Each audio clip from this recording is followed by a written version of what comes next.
ذرا سوچیے اگر ہر مہینے صرف پیریڈز آنے کی وجہ سے آپ کو اپنے ہی گھر سے نکال کر ایک چھوٹی سی جھونپڑی یا تنہا کمرے میں رہنے پر مجبور کر دیا جائے، نہ آپ اپنے گھر والوں کے ساتھ رہ سکیں اور نہ ہی معمول کی زندگی گزار سکیں۔ شاید آپ کو یقین نہ آئے لیکن دنیا میں واقعی ایک ایسی روایت موجود ہے۔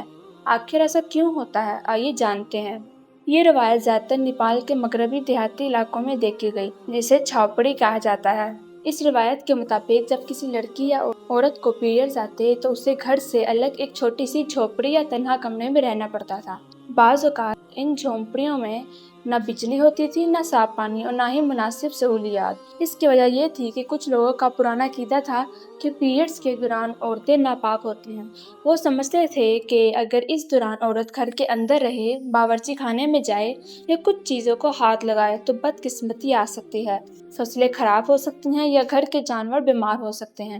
ان باتوں کا کوئی سائنسی ثبوت موجود نہیں تھا، لیکن یہ عقائد نسلوں تک چلتے رہے۔ کئی جگہوں پر ان لڑکیوں کو دودھ، دہی یا دوسری غذائیں کھانے کی بھی اجازت نہیں دی جاتی تھی، کیونکہ یہ سمجھا جاتا تھا کہ اس سے جانور بیمار ہو جائیں گے یا کھانے کی چیزیں خراب ہو جائیں گی۔ انہیں گھروں کے مندروں سے بھی دور رکھا جاتا تھا اور بعض اوقات خاندان کے دوسرے افراد سے بھی فاصلہ رکھنا پڑتا تھا۔ اسی وجہ سے کئی لڑکیاں ہر مہینے تنہا جھونپڑیوں میں رہنے پر مجبور ہوتی تھیں۔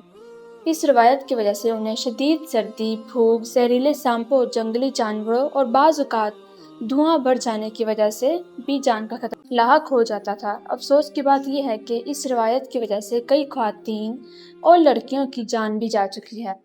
وقت گزرنے کے ساتھ ساتھ اس روایت پر دنیا بھر میں تنقید ہوئی۔ انسانی حقوق کی تنظیموں میں بھی اس کے خلاف آواز اٹھائی، کیونکہ ہر عورت کو عزت اور محفوظ زندگی گزارنے کا حق حاصل ہے۔ اسی لیے بعد میں نیپال کی حکومت نے اس روایت کے خلاف قانون بنایا۔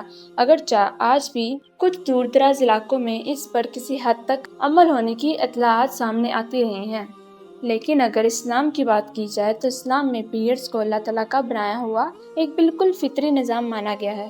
پیریڈز کی وجہ سے عورت کی عزت یا اس کا مقام کم نہیں ہوتا۔ ہاں، کچھ عبادات کے احکام اس دوران مختلف ہوتے ہیں، لیکن اسلام کبھی یہ تعلیم نہیں دیتا کہ پیریڈز کی وجہ سے کسی لڑکی کو جھونپڑی میں الگ کر دیا جائے یا اس کے ساتھ غیر انسانی سلوک کیا جائے۔ اور سچ کہیں تو اللہ تعالیٰ کا جتنا شکر کیا جائے کم ہے کہ اسلام نے ہمیں عزت، رحمت اور آسانی کا درس دیا۔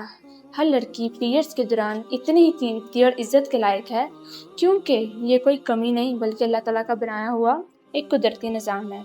کیا آپ نے اس روایت کے بارے میں پہلے کبھی سنا تھا؟ اپنی رائے کمنٹس میں ضرور بتائیں۔